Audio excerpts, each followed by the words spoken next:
Paldies Gundagai, un patiešām tas man arī jāuzsver, ka Eiropas kultūras galvaspilsētas sadarbības tīklā mēs vienmēr runājam par to, ka ir svarīgi stāstīt godīgu stāstu. Ir svarīgi redzēt gan to, kas ir izdevies, gan to, ko mēs gribētu sasniegt, vai arī vienkārši piedzīvot, jo ļoti daudz, kas ir atkarīgs no tā, vai mēs vispār paši atvērti esam katrs kā iedzīvotājs, un vai mēs vēlamies kaut ko jaunu savā dzīvē piedzīvot. Tāpēc šis ir stāsts par to dzīvo Rīgu, kādu mēs to vēlamies stāstīt šo stāstu, un tāpēc arī šī ceļu karta kā programmas līnija mums ir ļoti būtiska.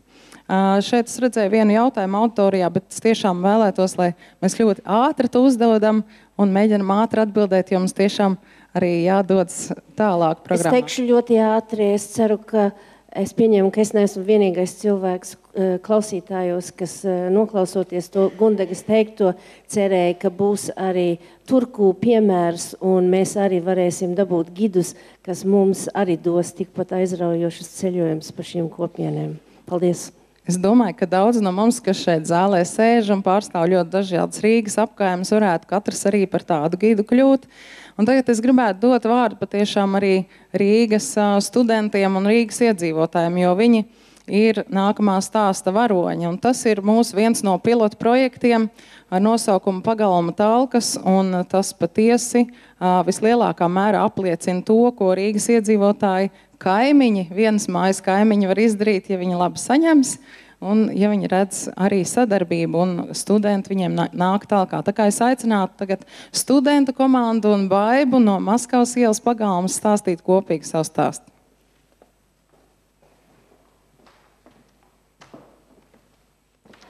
Labdien! Mēs pārstāvam studentus, kas pārveidoja Latvijas Pagalmu uz 2012. gada Pagalma talkas projekta ietveros. Mēs izstrādājām projektu Pagalma Maskavas ielā 170. Šāda bija mūsu darba grupa, un mums palīdzēja mentora Helēna Gūtmane. Tātad, kad mēs apskatījām Pagalmu, viņš bija tieši šādā stāvoklī. Viņš ir ļoti plašs, bet viņā trūka kopīgās koncepcijas. Pagalma klauzūras pirmā daļa ir klauzūra konkurss.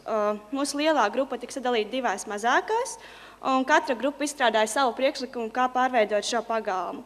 Pēc mēneša ilga darba norisinājās konkurss un tika izvēlēti labākie priekšlikumi.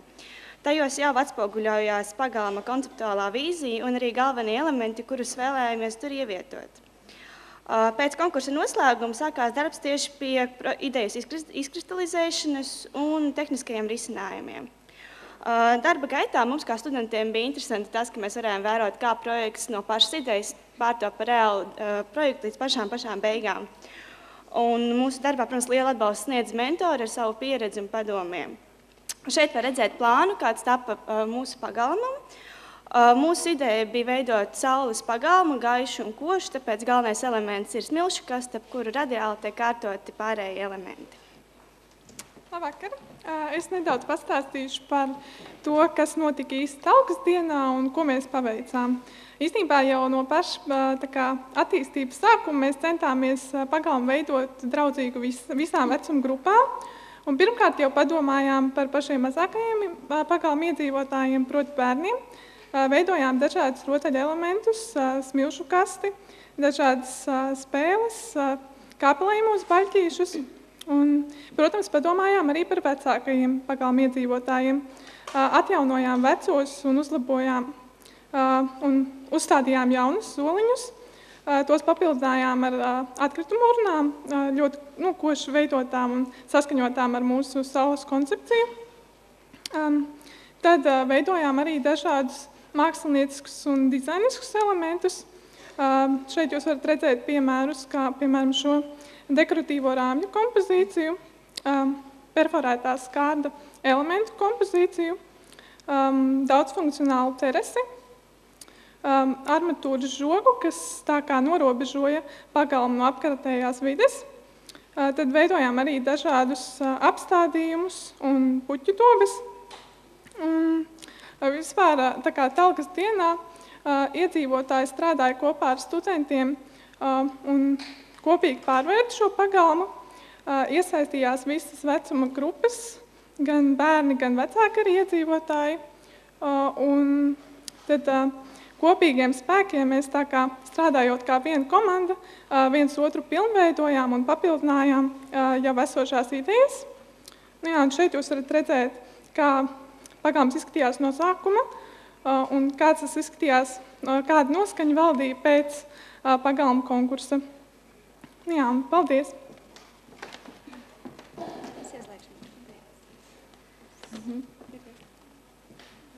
Tā lēniņām pavisam.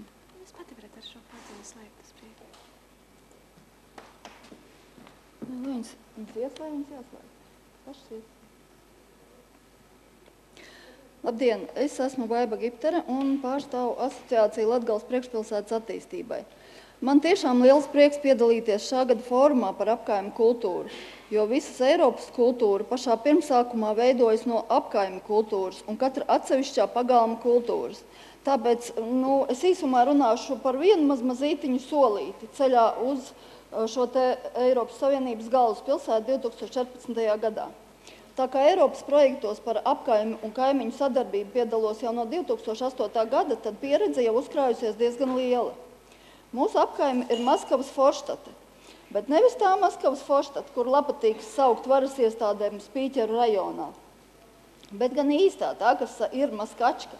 Šī apkaime jau izsenis skaitās visdegradētākā vieta Rīgā. Tā pašā laikā šī ir viena no visinteresantākajām apkaimēm, ar savu senseno vēsturi, ar interesanto koku arhitektūru, ar ļoti daudzšķautnaino iedzīvotāju sastāvu. Runājot par kultūru mūsu apkaimē, no pieredzes esmu pārliecināta, kādā un cik kulturālā vidē augs un veidosies mūsu bērni un jaunieši, tādu mēs sagaidīsim arī nākotnes Eiropu. Katram vajadzētu sākt ar mazumiņu, ar savu trepju telpu, ar pagalmu un ar apkaimi. Esmu jau iepriekš caur Eiropas Savienības projektiem rīkojusi kaimiņu sadraudzības svētkus un iedzīvotāju biedrību tikšanos. Tieši tāpēc ļoti nopriecājos, ka tika izsludināts Rīga 2014 un Lielās talkas projekts par pagalmu sakārtošanas un labiekārtošanas talku. Tieši šī pagalmu talka ir ļoti laba ideja, jo kā nekad pozitīvi saliedēja iedzīvotājus. Saliedētība cīņā ar sliktām namu pārvaldēm, tas ir cits, bet šādos darbos veidojas kaimiņu sapazīšanās, draudzība, jauniešos sapratne par sakoptu kulturālu vidi, bērnos darba prieks un pieredze. Runājot tieši par mūsu pagalmu, talkas dienā sākām darbu 8:30 no rīta un beidzām 21:15 vakarā, jau vēlā vakarā. Visu laiku reāli strādājot. Cilvēki nāca un gāja, bet ne brīdi nebija dīkstāvis. Vecākajam reāli strādājošam talciniekam bija 85 gadi, un jaunākajam, arī gribu teikt, reāli strādājošam bija 1,5 gada. Katrs pēc savām spējām un varēšanas, bet viņi bija, un tas ir pats svarīgākais. Visu dienu reāli strādāja arī jauniešu kompānija, kas skaitās nelabvēlīgie.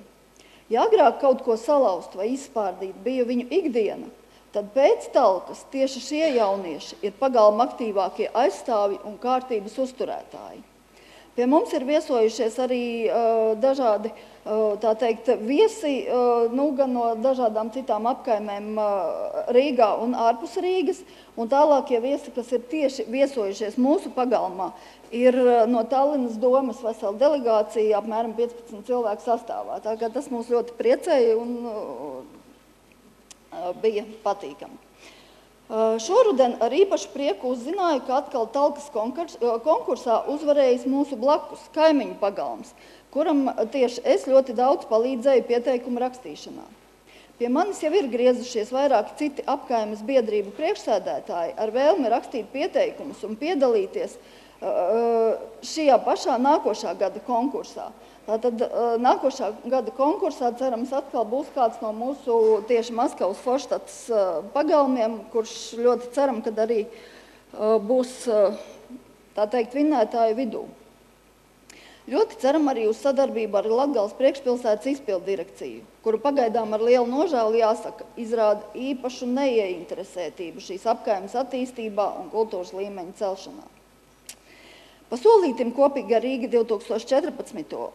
Un Lielo talku izveidosim visdegradētāko apkaimi Maskačku par visskaistāko un galvenais iedzīvotāju pašu rokām veidoto apkaimi, kur cilvēki nāks atpūsties un priecāties, bērni spēlēties un jaunieši sportot. Paldies! Liels paldies! Ja kāds vēlas uzzināt, kā kopā savākt vairākus simtus iedzīvotāju savā pagalmā, tad laipni lūdzu pēc šī fóruma jautājiet Baibai. Viņa zinās, kā.